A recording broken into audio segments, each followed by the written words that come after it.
All right. Hi, everybody. Thanks for joining us today. My name is Kimberly Brown, and I work on an economic mobility and opportunity strategy at the Gates Foundation. Our goal broadly is to increase economic mobility for folks earning below 200% of the federal poverty line. It's about 47 million folks. So we conducted this mobility experiences research in order to develop a common language and a fact base for the field so that we can identify a comprehensive set of mobility experiences, which we define as life events that, according to evidence, have an outsized impact on an individual's economic position over time. And so for any of you who were on the webinar, the last one we had, you heard me express how excited I was that this research is getting out into the world because we worked on it for a long time. And I think there's some really unique insights that have come out of this work. But I'm even more excited about the release of the second report and what we're talking about today, because this focuses on the perception of folks in the US who have experienced or currently are experiencing poverty or some sort of structural oppression. And I'm really thrilled that the researchers decided to recognize this critical but oftentimes overlooked perspective. And I think the expertise and insights provided by these real life experiences have profoundly deepened and helped shape this research. And so just like the researchers and everyone that contributed to this work, I hope that the inclusion of this valuable source of expertise can really serve as a model for others in the field to begin collecting or to continue to elevate the insights of folks who are most impacted by poverty and structural factors. So I'm really excited. And with that short intro, I'm going to turn it over to the folks at Camber Collective, Mark Allen, Joseph Zhang, and Tess Hendelman. They're going to walk you through the research and some of the key takeaways. So with that, over to you, Mark. Thank you so much, Kim, and thank you all for making time to join us today. My name is Mark Allen, and I head up the work of Camber Collective in Shared Prosperity, which really means all things economic security, economic mobility, economic justice. For those of you who are joining us for the first time and didn't make the first webinar, I'm going to give you a very quick background on us so you have some context. And I'm going to start also with our gratitude to the Gates Foundation for supporting this amazing work. So we are Camber Collective. We have spent much of the past 5 years trying to build the field of economic mobility. And we've done that by trying to advance research insights, strategies, and build coalitions that can increase the impact of the economic mobility field across the US. We also do this kind of work in a number of other social sectors. And what it boils down to day to day is often partnering with philanthropies, with government agencies, with think tanks, or with service delivery organizations, or a number of other organizations who all are trying to solve a central problem. How can we be more impactful? And in this case, how can we help to reverse the trend that we're currently seeing around economic mobility in this country? Now, this trend will be familiar to all of you, I think, or certainly many of you.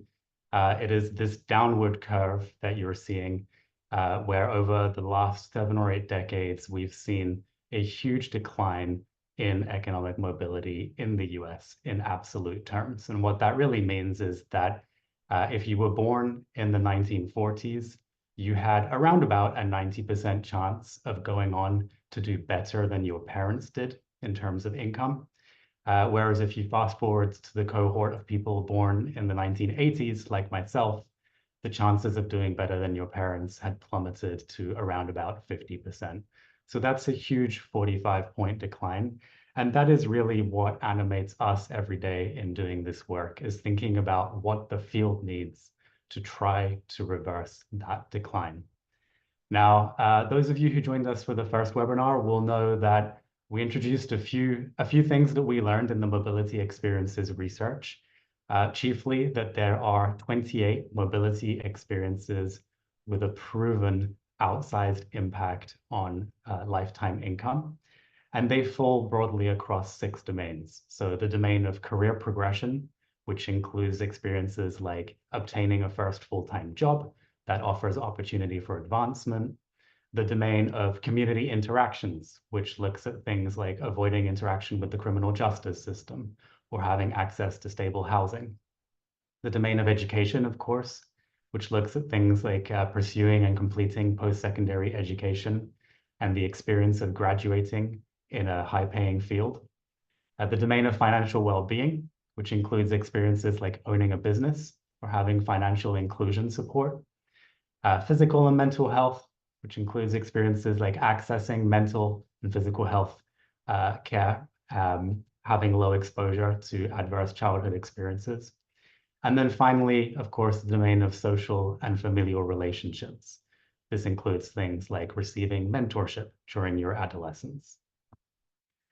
So that was what we covered a lot of in part one, was setting out those 28 experiences and looking at some of the relative impact of each of those 28 experiences from the lens of traditional research. So really that was looking at studies that had tracked the impact of each of these things, taking an average of the impacts that were measured and showing how the impacts vary for each experience. Today, we're going to shift gears a little bit, and we're going to try to humanize this and really to fill in a lot of the gaps that we observed in the purely academic research, if I can use that term.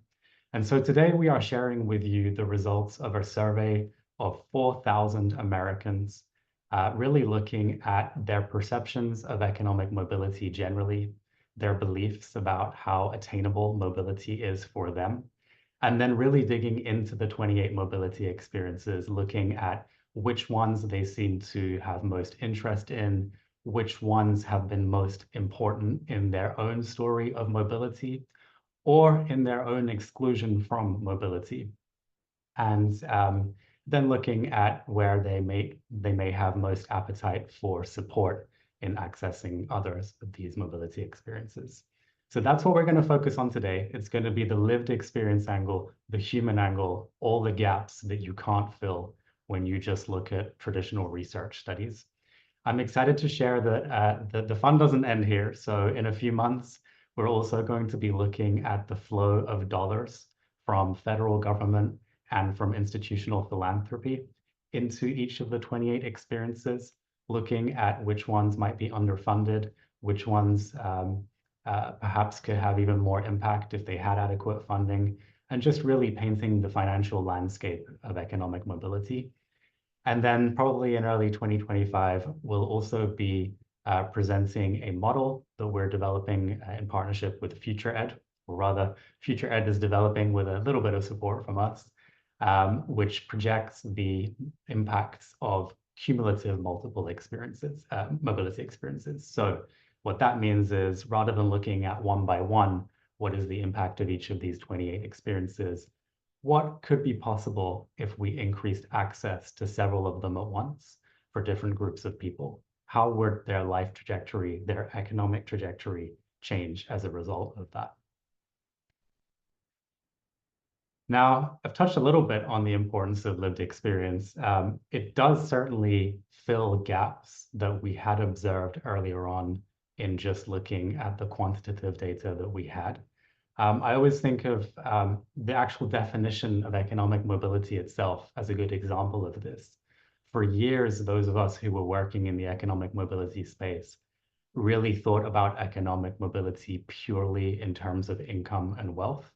A few years ago, there was a breakthrough that was very much grounded in lived experience, and that was the realization that actually, for a lot of people, economic mobility is not just about economic outcomes. It's also about increasing their own power and agency and feeling valued and connected within their communities. And so we now have this tripartite definition of mobility that we didn't have before and that we would not have had if we hadn't actually consulted the people who are experiencing poverty or have come out of poverty to understand what that experience means to them. It also, I think, lived experience brings nuance and context to our findings. There's only so much that you can glean from a quantitative analysis.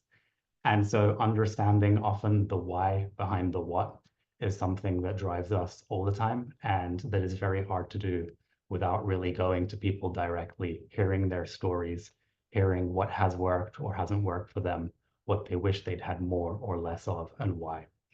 And finally, we know that lived experience isn't just important in these sort of abstract research terms. It's also really important when we get to change in the real world and thinking about prospective policies, programs, and investments that may be under consideration.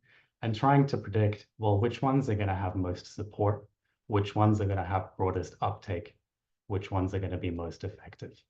And so for all of those reasons, we really want to make sure that we devote all of today to that lived experience angle. I'm going to give you a quick cheat sheet for those of you who are in a rush and want the headlines. I hope you will hang around for the juicy insights that my colleagues Joseph and Tess are going to share with you imminently. But the cheat sheet is really 5 key takeaways from this aspect of our work so far. The first is that most Americans believe that upward mobility is still common. They think it happens a lot in America, and yet a majority believe that they themselves do not have a high chance of experiencing mobility. So that gap between broad perception and personal optimism, let's say, is stark. Secondly, many Americans believe that some of their demographic attributes may have an impact on their chances of economic mobility. So looking at aspects of race and gender in particular, there are sizable portions of the population that feel that those impact their outcomes. Thirdly, public perceptions and academic rankings of the mobility experiences differ slightly, but they're actually broadly consistent, meaning if we look at the mobility experiences that traditional research, say, elevates as being most impactful in quantitative terms, they are often, but not always, the ones that the general public also perceives to be most important. Fourthly, the value that somebody assigns to a mobility experience is actually most influenced by whether they have personally had that mobility experience themselves, or by whether they have direct experience of poverty.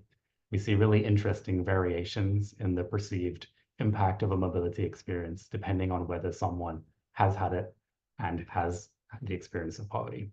And then finally, the experiences that Americans most frequently say they want more support accessing are not always the ones that actually have the biggest impact on income specifically.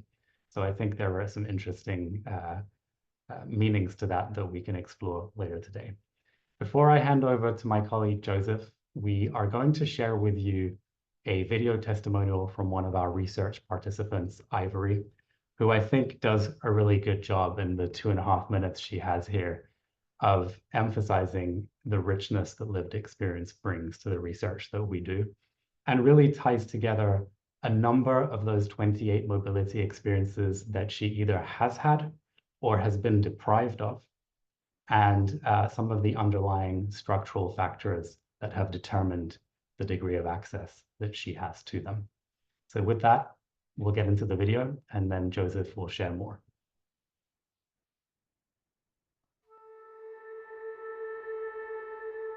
I spent 17 years in foster care. I attended 12 different schools. I lived in 12 different homes. When I lived with my mom, we were living in poverty. She had food stamps. When we didn't have any food, that's when we relied on food from the food bank. And so that looked like powdered milk, powdered mashed potatoes, even meat in the can. I have immense gratitude for going to school in Western Pennsylvania, K through 12. Public education gets a lot of scrutiny, but for me, I was able to gain crucial life skills that just frankly were not explicitly taught to me. Learning to brush my teeth, taking naps, eating healthily, sharing, and being explorative. The baseline levels of education available here are not available countrywide. And that was highlighted to me when I was a teacher in Texas and in Oklahoma. So I'm really grateful for that. My life changed at 16. I was diagnosed with type 1 diabetes.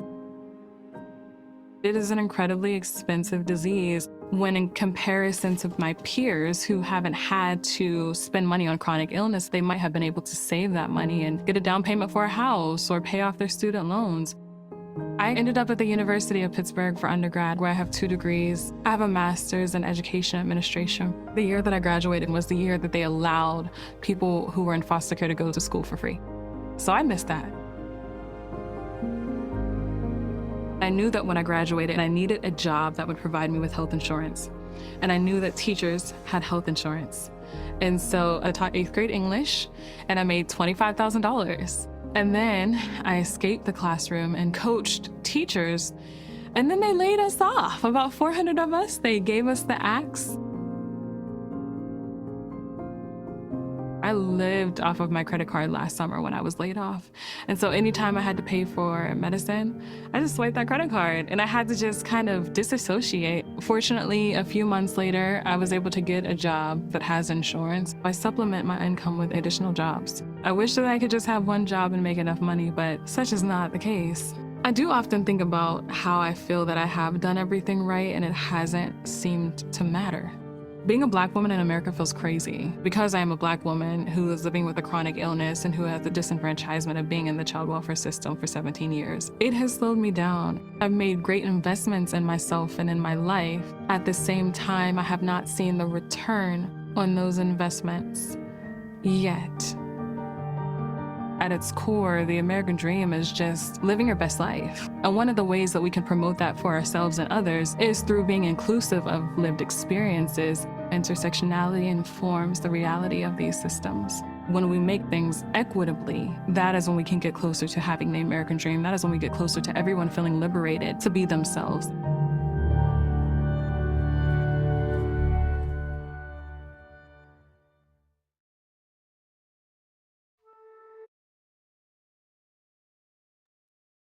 All right, thanks, Mark. I hope everyone enjoyed that video about Ivory.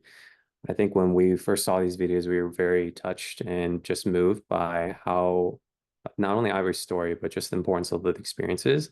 I think these videos do a great job of bringing the mobility experiences to life in a way that shows what are people in America actually going through when experiencing each of these mobility experiences on a day-to-day basis.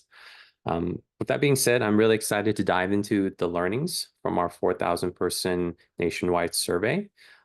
This is a statistically significant survey in that it is representative of the United States, but we did also have an oversample of those who are in poverty today or below 200% of the federal poverty line.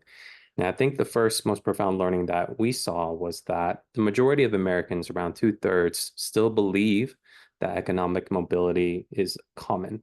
This speaks to, I think, public narratives around economic mobility that is very core to America. Sometimes we can call this the American dream, the sentiment that just based on your own merit and hard work, you can create a better life for yourself. But when we also asked our survey respondents about their own chances for economic mobility, less than half actually believe that their own mobility standing would increase over the next 10 years. And I want to emphasize, this is not just a survey finding. If we look at the economic data itself that we collected, the majority of people in 2010 who are in the lowest percentile income bracket 10 years later remain there.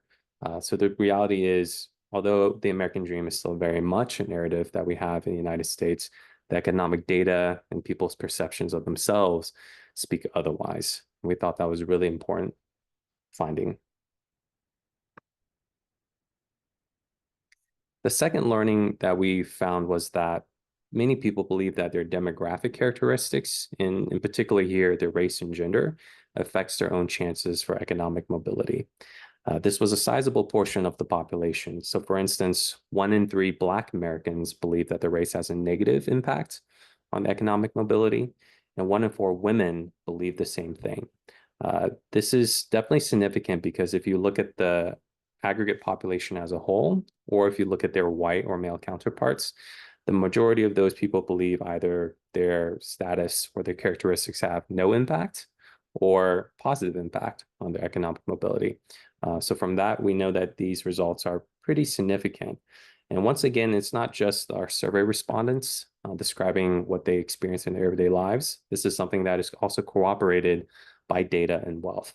So we have some statistics here that you see on screen that's pulled from our first research report of the Mobility Experiences series. And what we found was that the overall wealth for Black Americans, the median wealth for the average Black family is actually less than 15% of that of the average white family. And that is actually true across all income brackets, even at the top income bracket, in the top 10%. the median net worth of a Black family is still 20% that equivalent of a white family. And for women, there's been plenty of research that have been done to show that over the course of a lifetime, women as a group can expect to earn 82 cents on the dollar compared to men. And when we look at Black women, that drops to 70 cents on the dollar compared to white men as a group. And that also speaks to the importance of intersectionality when it comes to doing this type of research.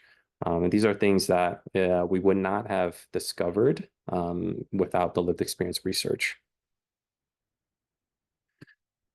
Here's a quote that we've pulled from one of our surveys and one of our interviews that speaks to this particular research participant, Patrice, talking about his experience being Black in his community and how that has inhibited his chances for job employment, which I thought was pretty profound. So I'll take a second for folks to read over this. And while you do this, I want to maybe set up a poll that we're really excited and eager to take of everyone here on this webinar today. On the next slide, we get into the differences between the academic rankings of mobility experiences, as well as what our research participants thought were the most important mobility experiences for themselves and for economic mobility. We were really interested to see if there were any differences in this. And I wanted to pose the question today to folks. So if we can launch that poll, what do you think the American public values the most in terms of mobility experiences? There's 8 options here. It's not all 28 mobility experiences, but these are the top 8 according to academic rankings of mobility experience. And at the top is pursuing, completing post-secondary education, which if you have that experience, academic research says you can expect your lifetime income to increase by close to 40% compared to those without it. So I'll take a second for people to fill out this poll and we'll see what people think.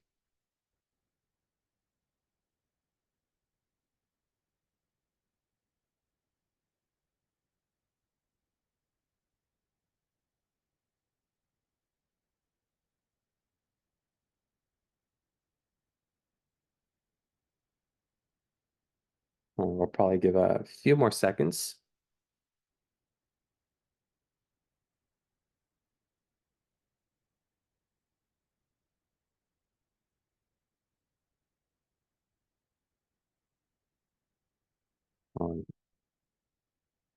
I think we can close the poll whenever we get a good amount of responses.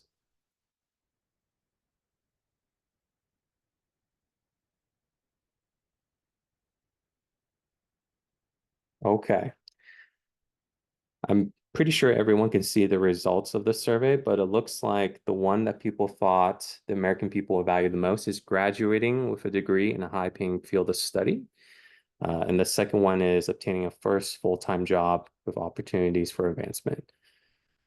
That is not surprising to me. I think it's really intuitive to believe that your job is your best direct tie to your wages and your income. Let's see what the American people thought. So what you see on the slide here on the right side is the top 8 mobility experiences according to quantitative academic research. And the top one, as I mentioned before the poll, was pursuing and completing post-secondary education. But the second one is the one that most people here on this webinar thought was also the most important to the American people, which is graduating with a degree in a high-paying field of study. If you look at the right side and focus on that side, I think a lot of the experiences that you see here aren't terribly surprising. There are things like job advancement, receiving job and skills training, and those are things that traditionally you would be able to tie directly to increases in wages and lifetime income. But if you look at the right side, this is just focusing on the top 8. You'll see that there are some similarities. For instance, mobility experiences in the education domain, such as completing high school education, pursuing post-secondary education, are also highly valued by the American public. And if you look at this at a broad spectrum of all 28, as Mark mentioned, there are a lot of consistencies.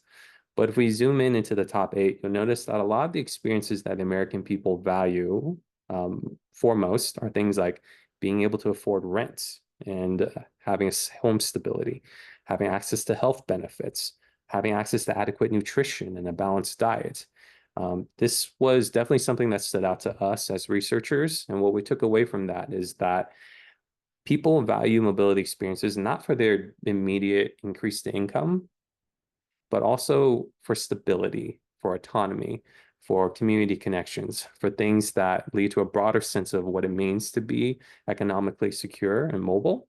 And I thought that was something very profound that we wanted to point out. All right, I'm going to pass it to my colleague Tess now to dive into these findings a little bit more. Thank you, Joseph. So we'll move on to our fourth learning here. Perceptions are consistent across demographic groups. So here we see the top 3 and bottom 3 experiences with the highest percentage of respondents believing that an experience is important for their economic mobility. So to our surprise, people perceived experiences very similarly across demographic lines. Across racial groups, ethnic groups, men and women, the perceived importance differed generally around 5 percentage points, which was again fewer points than we thought. There were a few notable exceptions here. We can see that Black respondents were 6 percentage points more likely to think that avoiding interactions with the criminal justice system was important. And Black and Hispanic Americans were on average 7 percentage points more likely to think that avoiding school disciplinary actions was important. And so these statistics speak broadly to public narratives and structural barriers that emerge from racism and historical marginalization within the country. We can also think of this in terms of something that we'll be touching on in our future research, which is the importance of differential exposures related to mobility experiences, meaning the duration and the intensity of an experience may impact how we perceive them. So, for example, underfunding in schools with majority Black or Hispanic Americans would lead maybe to higher exposure or duration of school disciplinary actions.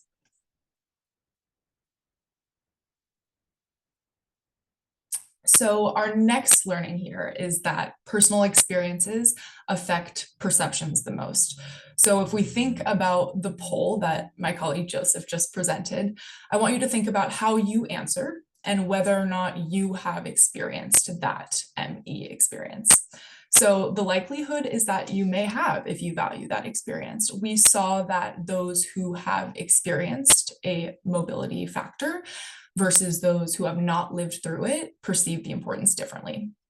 So a clear example of this is those who own a business are 30 percentage points more likely to perceive that experience as important for economic mobility. Those who don't own a business may view that business owning as a little bit risky or maybe unfamiliar with the potential for income growth. Conversely, those who have owned a business may have seen the success of their own business and contribute it to their economic mobility. So that difference makes sense. While a lot of this research does touch on financial indicators, like Mark had pointed to in his introduction, there is significant opportunity more about the roles that power and autonomy and just being valued in a community can really play in driving that economic mobility. So again, we look forward to broaching those themes in our future research. There's another large gap that we see here, a 20 percentage point gap between respondents who report having interactions with the criminal justice system and those who do not. And this also is not surprising to us, but it does point to that fact that those who have this invisible privilege of not interacting with the criminal justice system probably aren't considering it too often. And then lastly, we saw a large differential based on household income. So across both groups, high school is perceived as a very important mobility experience, which speaks again to the value that most Americans place on secondary education. And conversely, on the other hand, there were notable differences between high, middle, and low income groups. Those in higher income groups reported an importance of higher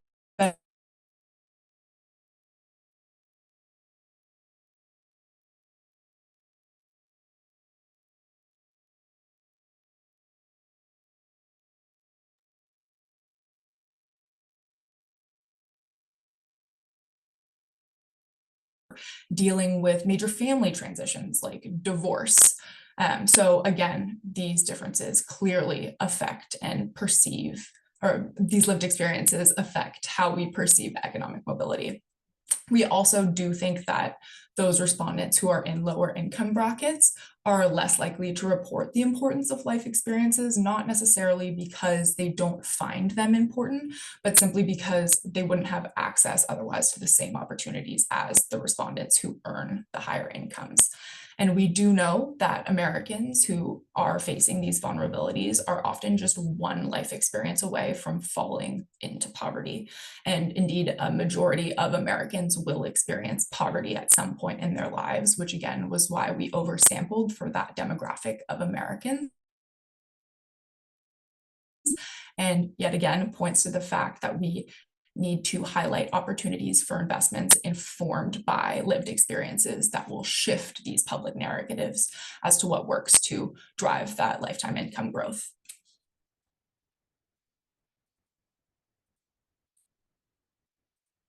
And our last learning is that the desire for support in accessing certain mobility experiences doesn't always match the perceived importance of them. And I understand that that's a little bit confusing. So for definitions here and for context, we defined support as a program or a service that you navigate and use to go through a life experience in a way that benefits you, while importance is just feeling that a life experience has significant value to you. So for most of these experiences, when respondents were asked whether or not they would like support for a mobility experience, whether that be in the past or in the future, fewer respondents expressed interest in support than believed the importance of the experience was high. So fewer respondents expressed interest in support then believed the experience was important overall. Again, I understand that these terms are a little bit confusing, so if you do have questions, please feel free to put them in the Q&A. So for example, we see on this slide that while 90% of respondents that believe completing an education is important to mobility, only 61% report an interest in receiving support to graduate from high school or to receive an equivalent credential. And furthermore, while 84% of respondents were viewing financial inclusion as very important for economic mobility, only 61% request interest in support for receiving resources such as financial education or access to financial products or services.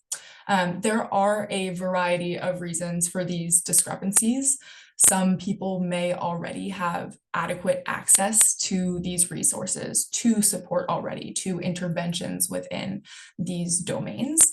Others may have more urgent needs that make education support or access to financial products and services just less of a priority. While on the other hand, we do see that for select mobility experiences, more survey respondents do report wanting support in navigating the experience than believed the experience is to be important for economic mobility. And the interest and support for these experiences may be higher than their perceived importance among respondents, just due to difficulty accessing related programs, or maybe because the larger population doesn't really recognize the relationship between the experiences and economic mobility.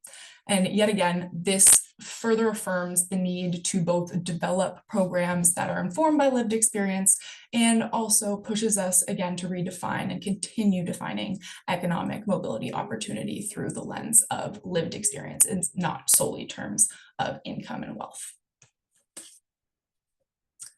So next, we are going to hear from another one of our incredible research interviewees, Enrique. We'll learn how he navigates education and job growth and financial inclusion and how these experiences impacted his journey in navigating economic mobility.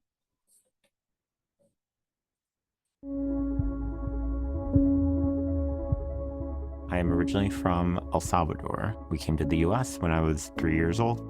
My dad did drywall for a construction company. My mom was a hairstylist. I loved becoming an American. The TV, the food, but when my dad passed away, that put into motion a lot of very difficult years for my family.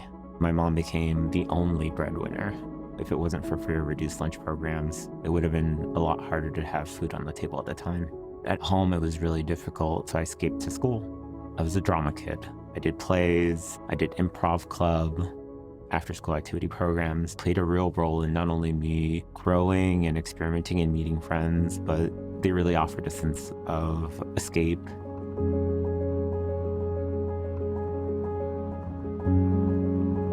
I graduated high school. I went to the University of North Carolina at Chapel Hill for college. And then there was a foundation that reached out about a marketing job, and I thought, what a great experience to move to San Francisco. So I did it. I loved San Francisco. San Francisco is also a big city, which means it has the pitfalls of any big city, including drugs, partying, and I fell into that. When the pandemic hit, I lost my job. I had a boyfriend at the time who I picked up drugs from someone I didn't know, and they turned out to have fentanyl in them.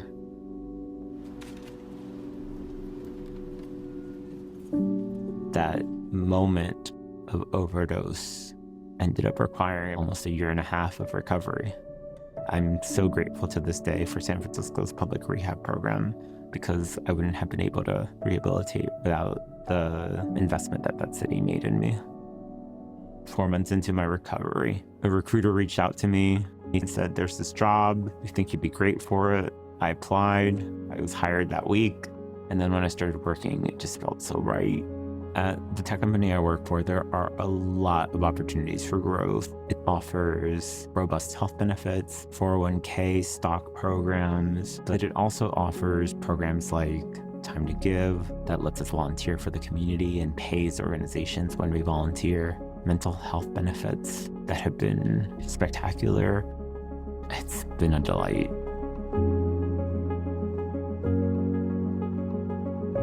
I've gotten promoted already. I've done good work. And then one day I got the good news that I got a bonus. And the bonus was substantial enough for me to put a down payment in a house. My job offered programs to help me with closing costs, to help me find a lender. During my first job, I had this amazing manager who taught me so much about financial literacy. If I was less financially literate, there wouldn't be homeownership. I wouldn't have engaged, which is what financial literacy teaches you, is to engage and think through a plan.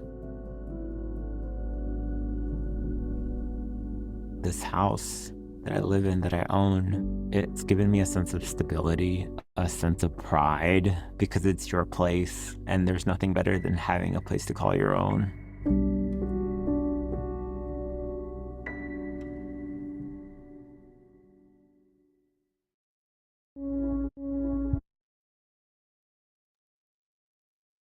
All right, thank you for listening to Enrique's story with us. I hope that it helps to humanize what we've been trying to do here, to go from the abstract to the very concrete. And certainly for us, as I mentioned previously, really helps to string together the cumulative impact the different mobility experiences can have, and just how much systemic and structural factors outweigh individual factors in having access to those mobility experiences. I'm gonna shift tone to close this out and say, so what? So what is the question we ask ourselves every day?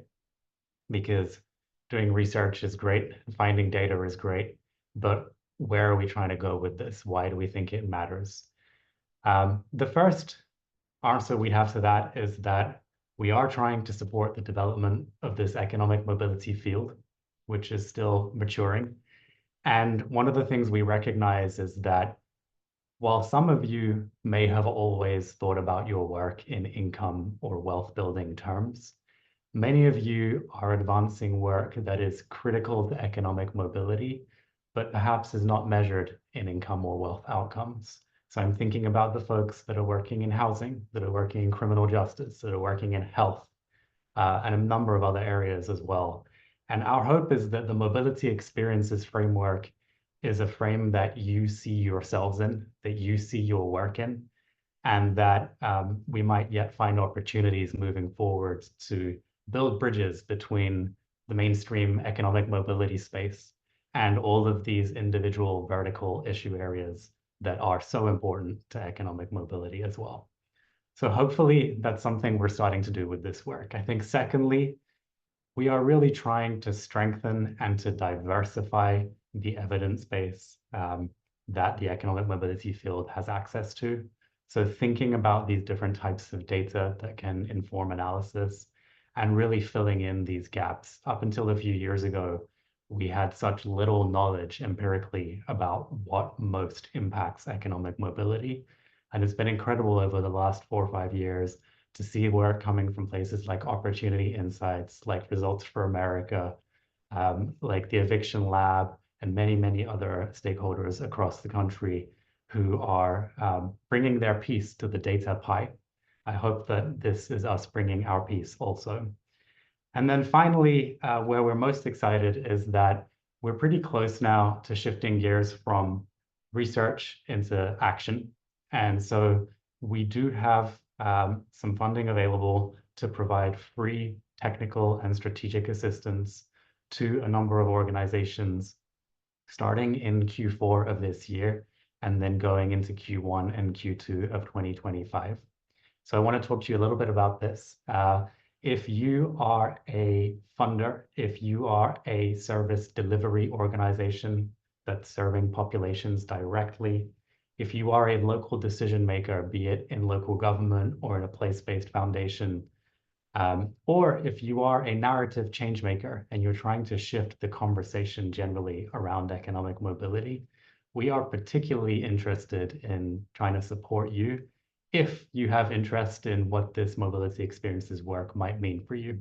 So concretely, folks that are thinking about investing in economic mobility, folks that are thinking about how to expand or sharpen the programs they offer to support economic mobility, folks that are thinking about what a place-based strategy looks like and what mobility experiences looks like in that context. We want to be a resource to you. You'll find on mobilityexperiences.org all of our research so far, also the upcoming research that I mentioned earlier. You'll also have access to these videos that you've just seen and many other video testimonials. But most importantly, if you sign up there, then you will be notified when we release our call for interest. That'll be a short document that invites each one of you to express interest, if you have it, in receiving strategic and technical support, applying the mobility experiences findings to your work, probably in the format of a 4 to 8 week strategy sprint. We haven't fully refined the format yet, but it will be an intensive burst of data support and application support. And that's what we're most excited about. So we look forward to working with some of you, hopefully to reaching others. And I think we have 15 minutes ahead of us now to do a little bit of Q&A. If anybody has any questions about what you've heard today, about the broader purpose and scope of the mobility experiences work, or even about the technical assistance that I've just mentioned, then we welcome those questions in chat, and we'll try to filter through and hit some of them today and share answers to others offline. Thanks, Mark. So we will get started with a question for Joseph. What ethical considerations must researchers keep in mind when conducting lived experience research on economic mobility? Yeah, it's a great question. I think there's two things that I would point out, but of course the full list is much more. And I think there are a lot of great research resources out there that actually touch upon the ethical ramifications of not only lived experience research, but I think research in general.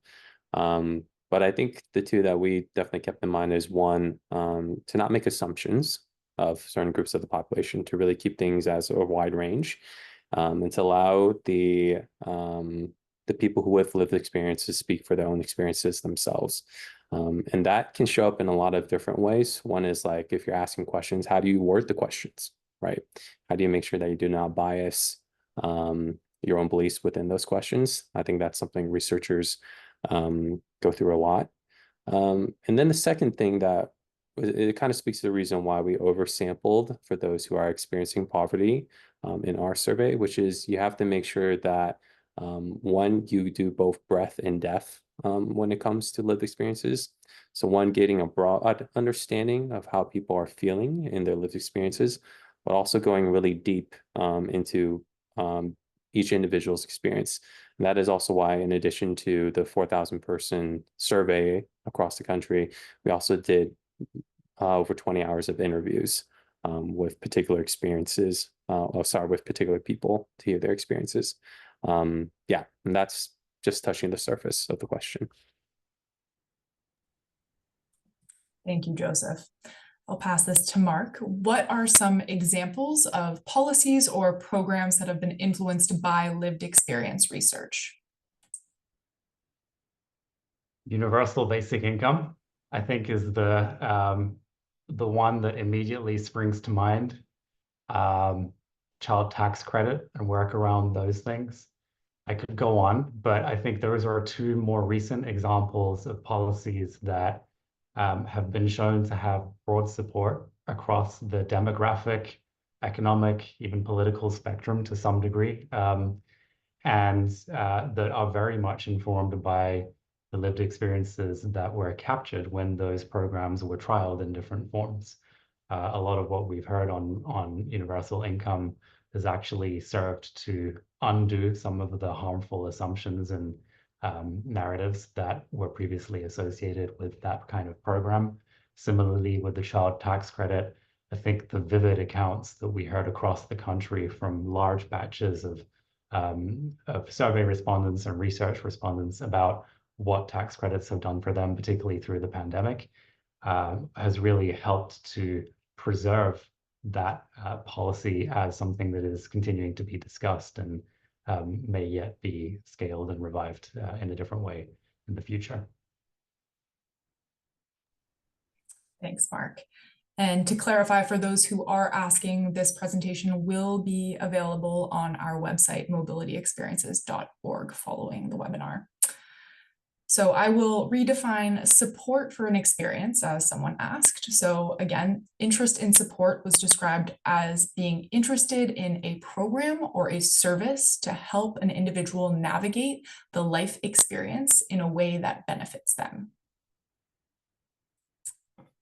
Now we'll pass the next question to Joseph. Did we see any differences between rural and urban experiences? What was the representation of rural and urban experiences? The short answer is I don't know off the top of my head the exact representation of rural and urban. I will say that off the bat, I think we were surprised to see there wasn't huge differences between how folks in urban and rural areas viewed the mobility experiences. So that is why we didn't have that as a particular finding within the report, although we did have representation from both rural and urban areas in the research itself. I think there are also, particular cuts of that data that, because it was such a vast survey, we're finding new things every time we go back into the research to answer certain questions. And this is why the technical assistance is actually pretty exciting to us, because we think there are questions that organizations will ask of us from the research that will then have the opportunity to go back into the data and do some new cuts. So yeah, very, very excited for that. Thanks, Joseph. Mark, what are some emerging trends and future directions in lived experience research on economic mobility? Emerging trends. I mean, first of all, it's actually happening, which not to trivialize my answer, but that in itself is actually still a bit of a novelty. The degree to which communities and impacted individuals are more systematically being integrated into research plans is quite uplifting to all of us and something that is long overdue. I think one particular trend that I'm most excited about is that this lived experience is no longer just being pigeonholed to research. It's actually also being used increasingly in the measurement, learning, and evaluations of programs and policies. So while this is still nascent, I think there was a tendency historically for government and for philanthropy and for local decision makers to sort of self-evaluate and often self-congratulate on the impact of the work they've been trying to advance. What I'm seeing more of is actually having impacted individuals and communities either co-owning that sort of measurement and evaluation piece, or certainly being factored more forcefully into it, so that we make sure that we're not window dressing results as being better than they actually were, and that we're continuously thinking about, okay, not just what did we get right in a particular policy or program or investment, but where could we actually have done better? What does that mean for our future strategy? So I think that is probably the element that I'm most excited about. The final one I would add is, in addition to the important lenses of race, gender, geography, I am very pleased to see the return of class as one of the analytical lenses that we use in this country. The research that just came out of Opportunity Insights highlights the importance of class in your long-term economic outcomes. And what we actually saw in our own data is, as Tess mentioned, the perceptions of mobility experiences vary much more by your own experience of poverty, which you can use as a proxy for class, than they actually did in this case by race or gender. That certainly wouldn't be true in all cases, but I think it's an important additional arrow to our toolkit, and I'm excited to see lived experience factoring that in as well. Thank you, Mark. Joseph, how were the individuals or interviewees featured in today's videos chosen for the research?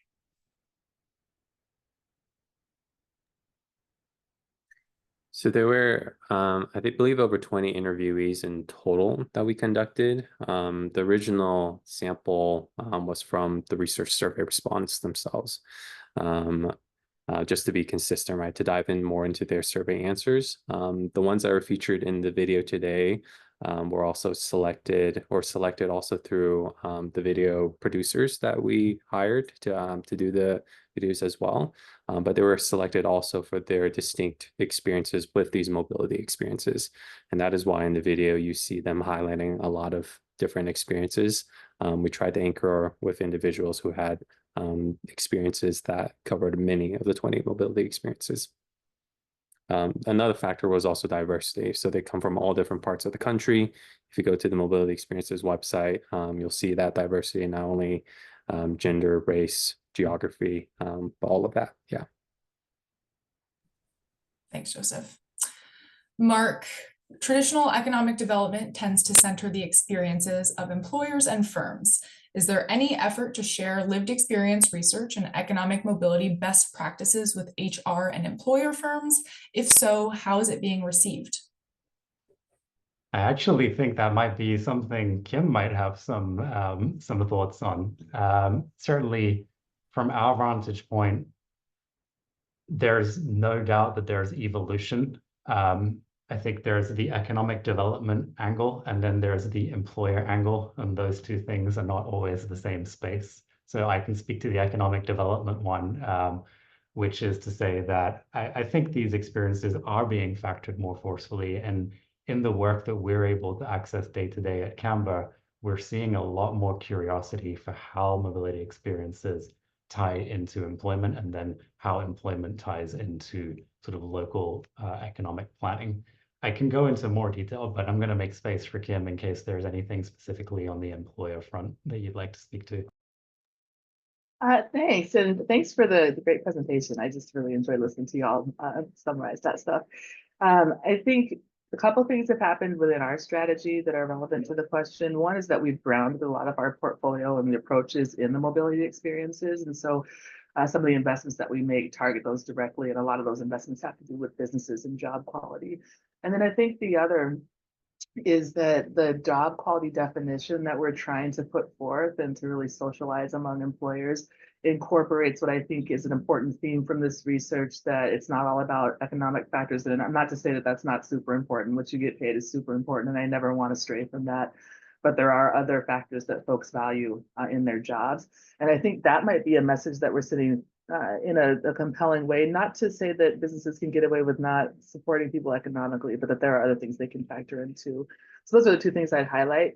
And I think we can do more explicit work in disseminating some of these findings to employers. So I really appreciate the question.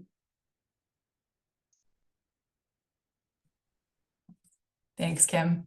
I will let Mark wrap us up with one last question. How can future research better address the complexities and nuances of economic mobility? That's a giant question to finish with. You're not giving me an easy exit here. One of the key findings that we have gleaned over the last few years of being in this space is that economic mobility is a big beast. It's a really important issue, but it does subdivide into a number of different areas. The way that we at Camber think about economic mobility is, firstly, a whole chapter of research around basic security and stability. So this is not even actually getting at the long-term income and wealth building. It's really looking at day-to-day stabilization. Are we meeting the needs that people need to feel economically secure and to even be in a place to project forwards and think about the future? A second chapter of research is much more around income and wealth building. And so that is that sort of upward advancement kind of lens and looking at what is most impactful there. And then the third chapter is around sort of the broader paradigms that our economy is built within. So some of the baseline economic assumptions, some of the influential narratives that really impact and sometimes skew the way that policies are developed and applied. And so what we find is that by breaking down into those three verticals, they are all in some way economic mobility, but you are able to have much more precisely defined research and much more precise learnings by using those three different lenses. And I think we are seeing more and more organizations actually self-filtering across those three areas, some of them really just focusing on one of the three and advancing research on those things.